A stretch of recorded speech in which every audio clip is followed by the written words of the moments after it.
Imagine a queen so terrifying that her enemies whispered she feasted on human flesh, a ruler whose very name sent icy dread through the hearts of colonizers. This isn't a myth or a horror movie plot. It's the dark legend of Queen Nzinga, the so-called Cannibal Queen of the Congo.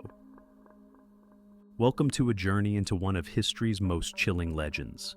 In this video, we delve into the story of Queen Nzinga, a 17th century African monarch famed for her cunning, ferocity, and an unyielding will to survive at any cost. This story is more than a gruesome tale.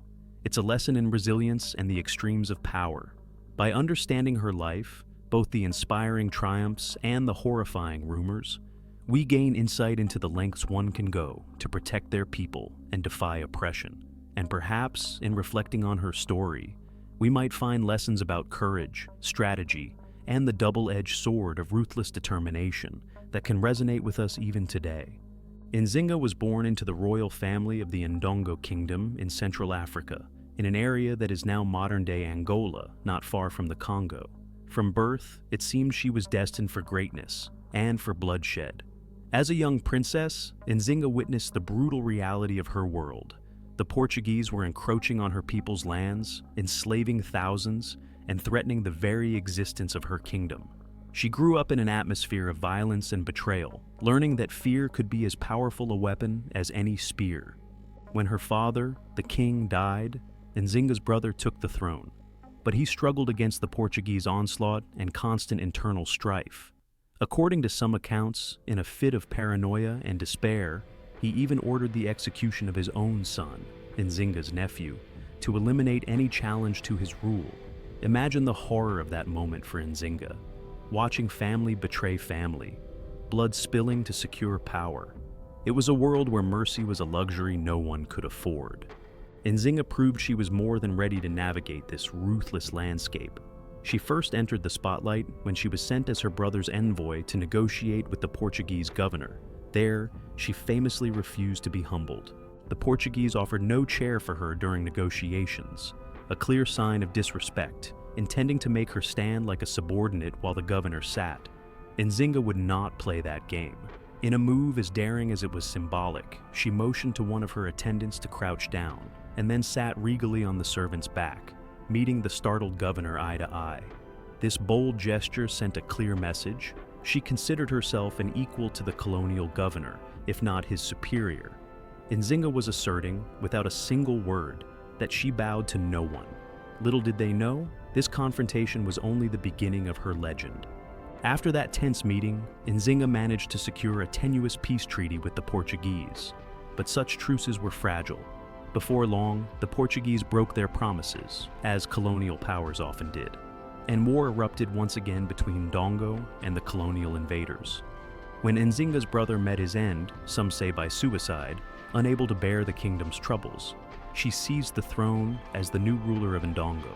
She swiftly asserted her authority, even styling herself as a king rather than a queen to make clear she held the same power as any man.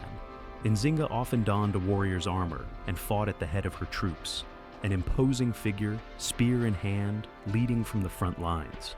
But claiming the crown was no simple matter.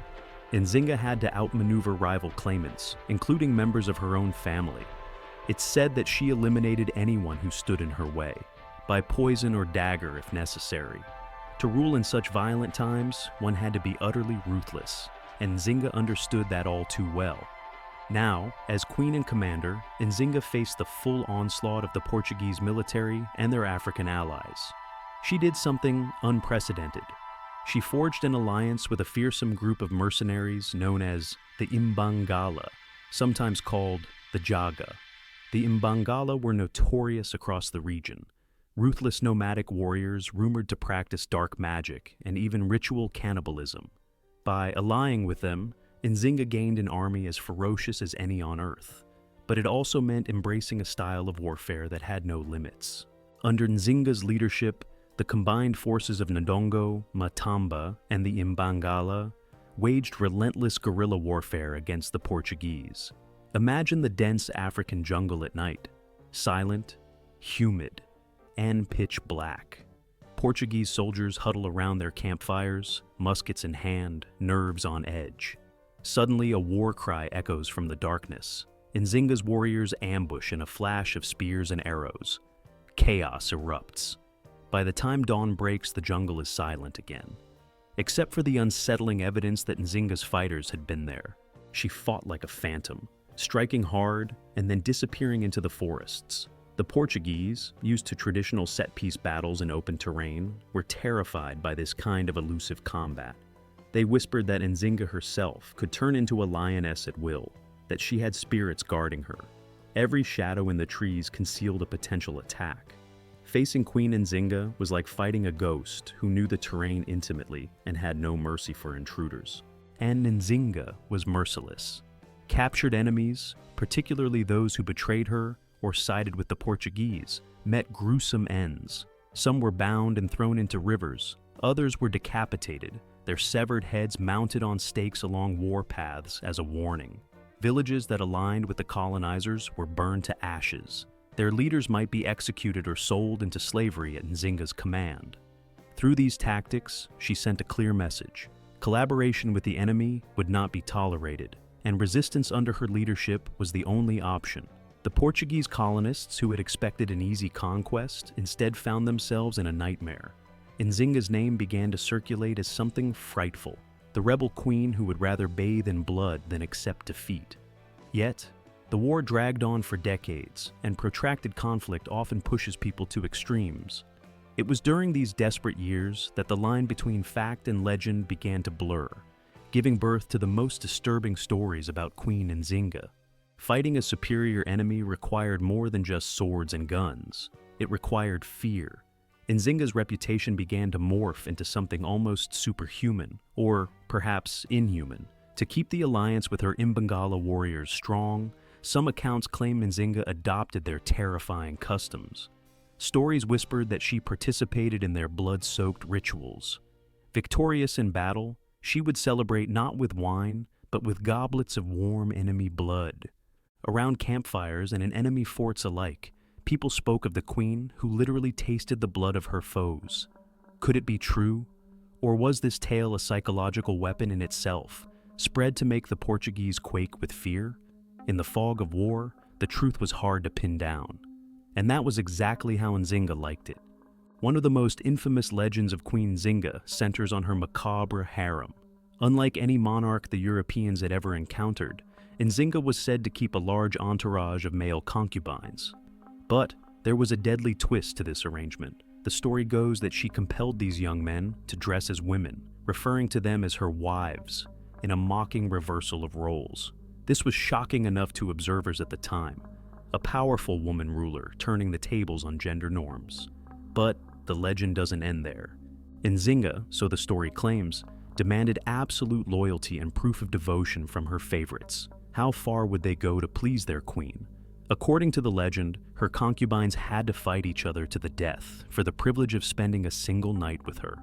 Picture a grim contest in the royal compound, jealous suitors, armed with knives or bare hands, battling their fellow wives under the pitiless gaze of the queen. The reward for the bloodied survivor? A night in Nzinga's embrace, and by dawn, that man would be put to death anyway. Some versions of the tale even suggest Nzinga herself executed the winner, perhaps as the final climax of a night of passion and violence.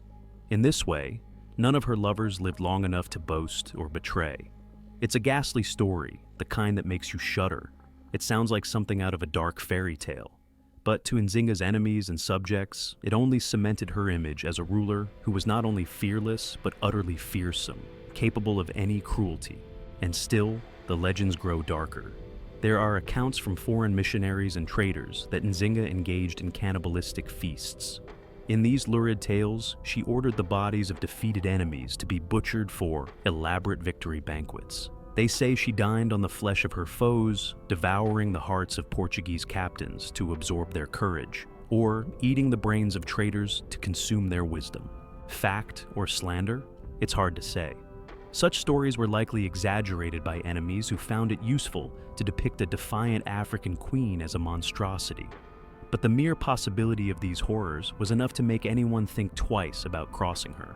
To superstitious soldiers, the idea of a warrior queen who literally ate those who opposed her was the stuff of nightmares. Nzinga understood the power of these rumors. She never publicly denied the dark stories about her. Why would she? Fear was a weapon she wielded with expert skill. If enemy soldiers believed they faced not just a rival army, but a demonic queen who would torture and devour them, that dread alone might break their will. Each time a Portuguese patrol hesitated to venture into the jungle, imagining Nzinga's warriors watching from the darkness, her legend grew. Each time a captured soldier begged for mercy, knowing mercy would not come, her power amplified. The legend of the Cannibal Queen became as effective as any army. Nzinga had crafted an image of herself that protected her people like an invisible shield, a frightening, bloody shield, but a shield nonetheless. Through cunning, ferocity, and yes, an appetite for terror, Queen Nzinga managed to hold the Portuguese at bay for most of her life. Decades of conflict passed. Neither side could claim decisive victory. Nzinga simply would not be crushed, and the Portuguese colonial forces would not quit. By the 1650s, after countless battles and stalemates, both sides were exhausted. Realizing that she could not drive the Europeans out completely, Nzinga changed tactics from all-out war to calculated diplomacy. She opened negotiations for a truce from a position of strength, a remarkable feat after so many years of bloodshed. Eventually, the Portuguese agreed to a peace treaty. They were essentially acknowledging what they could never publicly admit, that this one indomitable woman had fought them to a standstill. Nzinga knew when to sheathe her sword and play peacemaker. She even agreed to be baptized as a Christian again. She had been baptized once years before, during an earlier peace attempt, and adopted the name Dona Ana de Souza, pleasing the Portuguese crown for the sake of diplomacy. On the surface, she presented herself as a converted, civilized ally to Portugal. But in her heart, Nzinga remained as proud as ever. The Portuguese might have seen her kneel in church, but they never saw her truly bend the knee in life. In practice, she kept her kingdom of Matamba largely independent. The slave raids and incursions into her territory stopped. Having secured peace, Nzinga turned her energies toward rebuilding. In her final years, the queen who had once lived by the sword worked to heal the wounds of war. She resettled villages that had been displaced by the fighting and brought back economic stability through trade, including ironically controlling parts of the slave trade on her terms. She also maintained a delicate balancing act with the Portuguese authorities.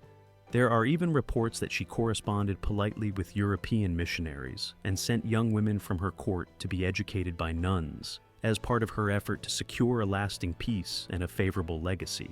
It was as if this leopard, in her old age, was showing she could change her spots, or at least hide them when it suited her. Nzinga died peacefully in 1663, around the age of 80. For someone who had spent a lifetime in battles, intrigue, and constant danger, reaching that age was nothing short of miraculous. One imagines her deathbed not as a scene of defeat, but of quiet triumph. She had protected her people and outlasted her enemies. News of Nzinga's death rang out like the end of an era. In some Portuguese settlements, there were celebrations. At last, the relentless thorn in their side was gone. But among her own people, and even in whispered conversations far away, the legend of the Cannibal Queen lived on. Nzinga had become more than just a queen. She was a symbol. In Angola today, she is rightly honored as a hero who stood up to colonial oppression. Statues celebrate her as a founding mother of the nation, a fierce symbol of resistance. Yet the darker side of her story continues to fascinate and haunt. The tales of her cruelty, whether true, exaggerated, or a bit of both, ensure that she is remembered not as a simple, sanitized hero, but as a complex, awe-inspiring figure. Was Queen Nzinga a heroic freedom fighter, defending her people at all costs? Was she a bloodthirsty tyrant, as merciless as the oppressors she fought against? Or was she somehow both, the liberator and the monster, wrapped into one unforgettable woman? Her story forces us to grapple with the fact that history is often painted in shades of gray, and legends even more so. The saga of Queen Nzinga, the Cannibal Queen of the Congo, is one of the most dramatic in all of history. It's a tale of courage and cunning, set against a backdrop of horror and brutality. Her life teaches us that leaders who rise in times of chaos often walk a razor's edge between savior and villain. Nzinga's relentless resistance against overwhelming odds is inspiring. She never gave up fighting for her people's freedom. At the same time, the extreme methods she allegedly used remind us how power and desperation can drive people to terrifying acts. Her legacy is a stark reminder that the fight for justice and survival is never clean and simple. If you found this journey into the dark corners of history compelling, please remember to like this video and subscribe to our channel. Your support helps us uncover more unbelievable true stories like this one.